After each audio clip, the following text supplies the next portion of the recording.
Daryl was touching on Proposition F, Andrew, as one Yeah. of those big surprises.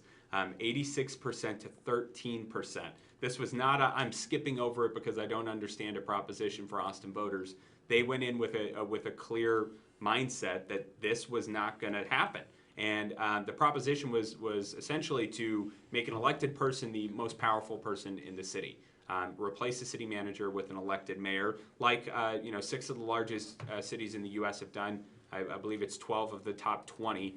Houston is a strong mayor format. The group against that proposition, Austin for All People, they formed a pretty broad coalition, business leaders and folks on both sides of the political spectrum against this. And even Governor Greg Abbott tweeted out that the strong mayor proposal failed, as if that was his position. I hadn't seen him take a position on the strong mayor proposal until the vote was called by KXAN.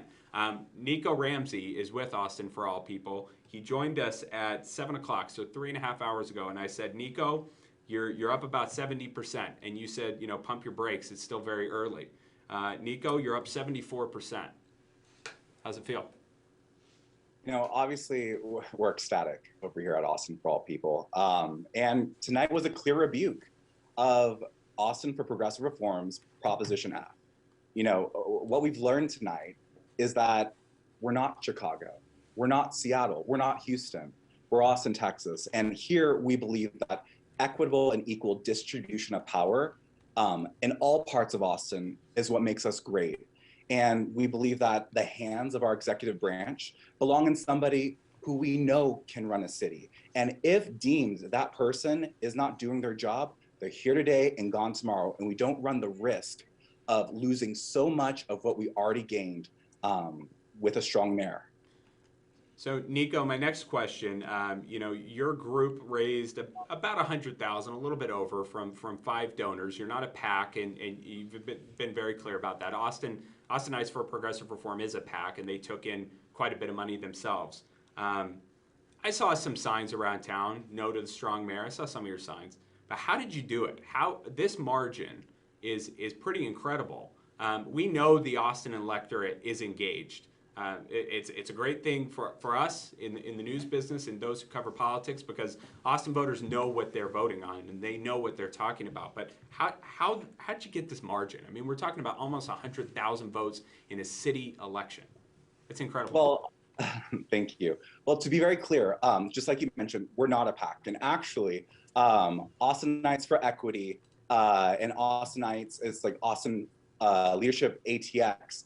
Those were the 2 PACs, and we're strictly the educational group. Gotcha. And though we worked in cooperation, our efforts were making sure that we're reaching the people we need to. Austin for All People focused on going out and educating. So we went to all groups, doesn't matter what party, doesn't matter where you landed, we were talking to you because we felt that is what was missing during this whole process. The Austin voter was not informed that their government was this close to being overhauled during, granted, we had high turnout in this election, but May is historically a low voter turnout election. And, you can say for what other propositions might have been on the ballot drove that turnout, but we ran the risk of having our entire government overhauled with little input. And I think it's also very fitting to note that we all know it takes 24,000 signatures to get something on the ballot. As it stands right now, that threshold for Proposition F didn't even get close. So yeah, I made that point a few minutes ago. Were you watching the stream, or are we like minds? I don't know which one it was, but oh well, I was waiting, but I didn't see it. But great minds think alike. That's right. So lastly, I'll leave you here, Nico. It's interesting. We've heard a number of voices today say that the vote on Prop B was an indictment of the city council, and that it was a clear message to the city council that how it's approaching homelessness has not worked and is not working. It's interesting also that the anti-strong mayor camp was, we need to preserve our representation and, in a sense, protect the sanctity of the council. I mean, there's kind of a paradox there. I'm interested to hear what your response to that is, because on one hand we're saying council isn't doing its job the right way, and on the other hand we're saying make sure that they can still have the same amount of power. It's a very good point, and thank you for the question. Look, homelessness is one of many issues that we have in our city. And the thing about Austin and what Austinites voted for was not hoping that one person can solve that problem.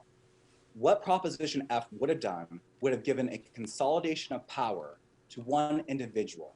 Now, to those watching at home, ask yourself, what if homelessness was not the mayor's main priority underneath a strong mayor?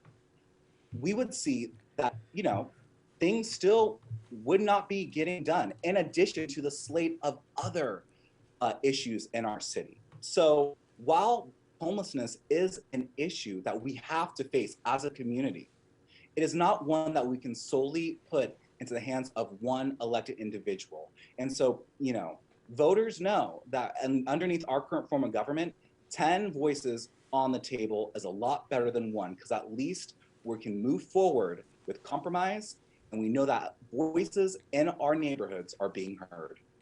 Nico Ramsey with Austin for All People, thanks so much for staying up with us and doing a couple of hits with us on these live streams. Congratulations in your effort. Proposition F fails. Andrew